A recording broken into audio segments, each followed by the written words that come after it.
तेलंगाना के गवर्नर जिष्णुदेव वर्मा ने एक ऑर्डिनेंस को मंजूरी दी है जो हाइड्रा को वसी इख्तियारात फराहम करता है।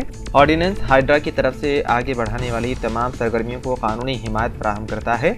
तवक्को है कि ऑर्डिनेंस को आइंदा असेंबली इजलास में पेश और पास किया जाएगा। उस वक्त तक ऑर्डिनेंस हाइड्रा के लिए कानूनी तहफ़्फ़ुज़ के तौर पर काम करेगा। म्यूनसिपल एडमिनिस्ट्रेशन सेक्रेटरी एम दाना किशोर की वजाहत के बाद ऑर्डिनेंस को हतमी मंजूरी मिल गई। साबिक़ वज़ीर और बीजेपी के सरंगकोट असेंबली हल्के के उम्मीदवार मुश्ताक अहमद बुखारी चारशंबे की सुबह पूंछ में वाक़ अपनी रिहाइशगाह पर इंतकाल कर गए।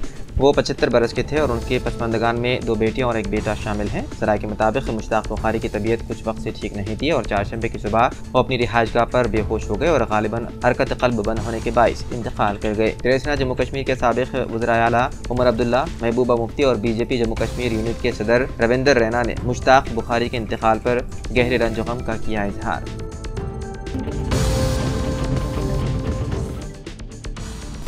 ईरान ने इसराइल की जारी हद का जवाब देते हुए सहियोनी रियासत पर दर्जनों बैलिस्टिक मिसाइल की बारिश कर दी। ईरान ने इसराइल पर दर्जनों बैलिस्टिक मिसाइल दागने की जिम्मेदारी कबूल कर ली। ज़राए ने इसराइली फ़ौज के हवाले से कहा कि ईरान ने इसराइल पर मिसाइल फायर कर दिए हैं और इसराइल ने अपने शहरियों से कहा कि वो मिसाइल हमले से बचने के लिए पनाहगाहों में चले जाएं। इसराइली फ़ौज ने दावा किया है कि ईरान से इसराइल की जानिब कम अज़ कम 102 मिसाइल फायर किए गए हैं, जिसके बाद मकबूदा बैतुल मुक़द्दस में सायरन बजने लगे। इसराइली मीडिया के मुताबिक ईरान से इसराइल की जानिब कम अज़ कम 400 मिसाइल फायर किए गए।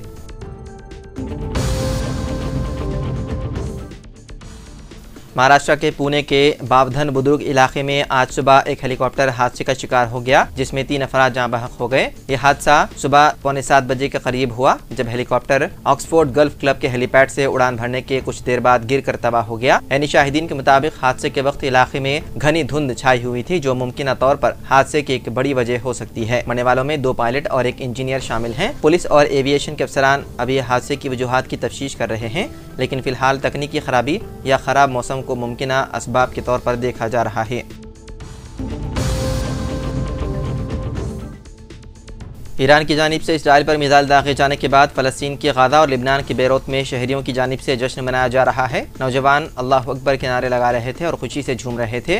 रिपोर्ट के मुताबिक मिसाइल हमलों के बाद लिबनान के दारुल हुकूमत बेरूत में आतिशबाजी की गई और गाज़ा में भी शहरी जश्न मनाते हुए सड़कों पर निकल आए। इसराइली फ़ौज के मुताबिक ईरान की जानिब से सैकड़ों मिसाइल फायर किए गए। ईरान के फिदाई हमले के बाद पूरे इसराइल में सायरन की आवाज़ें गूंजने लगी और शहरियों से शेल्टर होम में रहने की ख्वाहिश की गई। कमिश्नर पुलिस हैदराबाद सीवी आनंद ने मजहबी जलसों में डीजे के इस्तेमाल पर पाबंदी आयद कर दी है, जो कि एक काबिल तहसीन इक़दाम है। उनको चाहिए कि वो शहर के शादी खानों का भी रुख करें और फंक्शन हॉल्स के औकात में तब्दीली लाकर बिगड़े हुए माहौल को बेहतर बनाने की कोशिश करें। ज़राए के मुताबिक इन दिनों शादी खानों में रात देर गए तक तकारीब हो रही है और बाद औकात तो सुबह 4 बजे तक तकारीब चलती है। रक़्स व मौसीकी और आतिशबाजी से शादी खानों के करीब घरों में रहने वालों की नींद हराम हो जा रही है। बच्चों की तालीम मुतासिर हो रही है और जो लोग बीमार हैं और ख़ास तौर पर दिल के मरीज हैं, उनकी सेहत को संगीन खतरा लाहक है। कमिश्नर पुलिस को चाहिए कि वो इस जानिब भी खास तवज्जो दें। शादी खानों को 1 बजे शब बंद कर देने और तकारीब बर्खास्त कर देने के अहकाम जारी करें।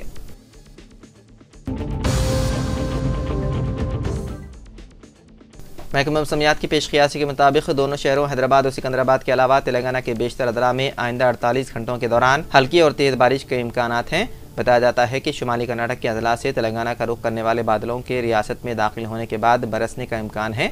माहिरीन मौसमियात के मुताबिक दोनों शहरों हैदराबाद और सिकंदराबाद में जारी मौसम में किसी भी तरह की बड़ी तब्दीली के इम्कानात नहीं हैं, लेकिन 3 अक्टूबर के बाद से शहर के मौसम में तब्दीली के इम्कानात ज़ाहिर किए जा रहे हैं और कहा जा रहा है कि आइंदा 48 घंटों के बाद शहर में जारी गर्मी की शिद्दत में नुमाया कमी होने के आसार हैं और 2 दिन बाद रतूबत में भी गिरावट के नतीजे में मौसमी तब्दीली रोनमा हो सकती है। महकमा मौसमियात के मुताबिक आइंदा 48 घंटों के दौरान रात के औकात में दर्जे हरारत में कमी रिकॉर्ड की जाएगी।